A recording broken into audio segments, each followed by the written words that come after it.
Mandasa WhatsApp గ్రూపుల్లో హల్చల్. తప్పుడు కథనాలతో సోషల్ మీడియాలో వాట్సాప్ గ్రూపుల్లో హల్చల్.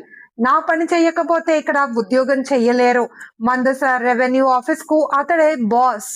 డాక్యుమెంట్ దారుడు ఎవరు అని అడిగితే బెదిరింపులకు పాల్పడతారు. రోధిస్తున్న మహిళ ఆర్ఐ.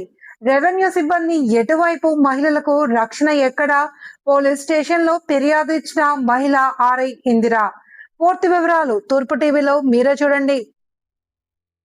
శ్రీకాకుళం జిల్లా మందస మండలంలో మందస రెవెన్యూ ఇన్స్పెక్టర్ ఇందిరాపై సోషల్ మీడియాలో అనుచిత వ్యక్తులు అనుచిత వ్యాఖ్యలు చేశారని పోలీస్ స్టేషన్ లో ఫిర్యాదు చేసిన ఆర్ఐ ఇందిర గత కొంతకాలంగా నేను బీజేపీ నాయకుడిని మరియు ప్రముఖ అడ్వకేట్ ని, నా పనులు చెయ్యాలి అంటూ బెదిరింపులకు పాల్పడుతున్నారు.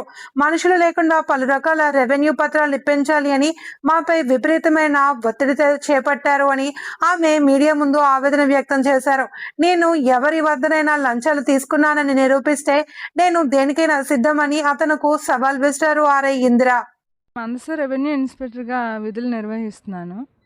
మందస మండలంలో కృష్ణమోహన్ అనే వ్యక్తి లాయర్గా, అడ్వకేట్గా చేస్తున్నానని చెప్పి మాకు రోజుకొక ఫైల్స్ 5-6 తహసీల్దార్ ఆఫీస్కి తీసుకొస్తూ ఇవి మా వాళ్ళవి, వీళ్ళంత బేరం చేయండి అని చెప్పి సరైన ఆధారం లేకుండా ఇవ్వడము, మా చేత బలవంతంగా పనులు చేయించడానికి ప్రయత్నించడం చేస్తున్నారు.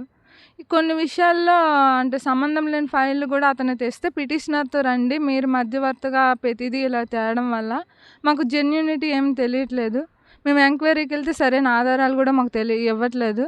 కాబట్టి పిటిషనర్తో డైరెక్టర్కి వస్తే మేము వాటి మీద చర్యలు తీసుకుంటామని తెలియజేయగా అదే కోపం ఉంచుకొని నా మీద అబద్ధపు ప్రచారాలు చేస్తూ, వాట్సాప్లో గ్రూపుల్లో తప్పుడు సమాచారం పంపిస్తూ నన్ను మానసికంగా అనేక రకాలుగా ఇబ్బంది గురి చేస్తున్నాడు. ఈ విధంగా అంటే నిన్న నైట్ వాట్సాప్ గ్రూపుల్లో రాగానే నాకు షేర్ చేశారు, ఇలా పలానా వ్యక్తి వాట్సాప్ గ్రూపుల్లో షేర్ చేస్తున్నారు, మీ గురించి తప్పుడు సమాచారం ఇచ్చారని. అది తెలియగానే నేను చాలా ఇబ్బందిగా, భయం కూడా పడ్డాను. నా మీద ఏంటి ఇలా తప్పుడుగా నేను నా ఉద్యోగం నేను నిర్వహిస్తూ వెళ్తున్నాను ఎటువంటి ఇబ్బంది లేకుండా, నాకు సంబంధం లేని వ్యక్తులతో ఇలాగా నేనేవో తప్పుడు పనులు చేయిస్తున్నానని చెప్పి మరీ ప్రచారం చేయడం ఇది కరెక్ట్ కాదు సార్. అందుకని చెప్పి నేను మందస పోలీస్ స్టేషన్లో సదరు వ్యక్తిపై ఫిర్యాదు చేశాను. తహసీల్దార్ వారికి కూడా దృష్టి తీసుకెళ్ళాను. సార్ గారు నేను పిలిపించి మాట్లాడతానని చెప్పున్నారు. ఈలో నేను ఫిర్యాదు కూడా చేస్తున్నాను. నా పేరు Indira, Mandasa revenue inspector. Okay.